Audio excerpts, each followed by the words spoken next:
Doing problem 1 on the worksheet for section 6.4. This is really just to show kind of how you approach implicit differentiation. So what we really have to remember here is that this ddx symbol here in front means we want to take the derivative of the thing that follows it. And we want to take it with respect to the variable x. Okay, so that means that if we see an x, we just take the derivative as normal.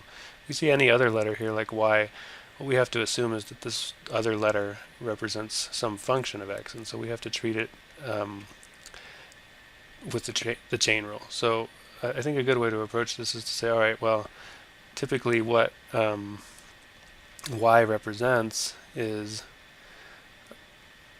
f of x. So we can actually even just call it f of x. And so if you want to do that, that might help. So just remember y equals f of x. And so the way that we usually approach something like this is we use the general power rule. That's a form of the chain rule. So that says we want to take the derivative, we put the 5 in front, we multiply it by the 2, that gives us 10, and then we get f of x,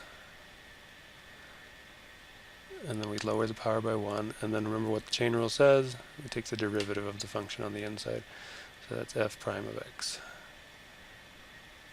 Now, typically we don't really usually write f of x, we just leave it as y. So this is the first time I'm going to, or the only time I'm actually going to call it f of x. From here on out, we'll just remember that we can always change it back to y, and usually, let me fix that, we can write either dy dx or y prime. I'm going to go ahead and write dy dx because that's what the book does, but you can write y prime as well if you want to. Writing dy dx is a little bit better because it actually says a little bit more. It says that we've got a function y and its independent variable is x. Okay, so the derivative of 2y to the 5th power is 10y to the 4th power times dy dx. Okay, now in this case, again, remember that basically you can think of this, if the letters do match, then you're just going to take the derivative as usual. If they don't match, then you have to take this, you have to use the chain rule on this other inner function here.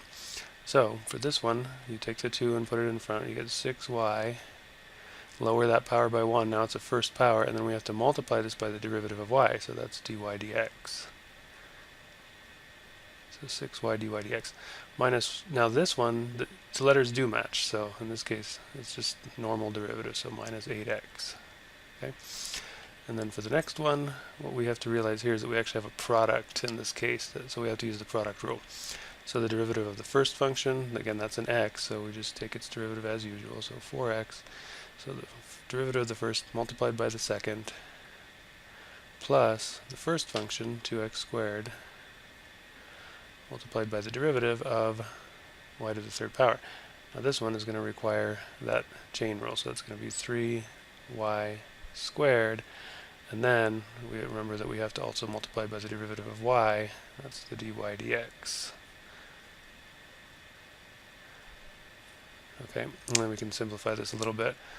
This will be 4x y to the 3rd, plus, let's just multiply our constants together, that's going to give us 6 x squared y squared dy dx. Okay, so again, this is just sort of showing us how that we're going to approach implicit differentiation when we see terms like this and like this and like this in the actual problems that we're going to be doing. Okay.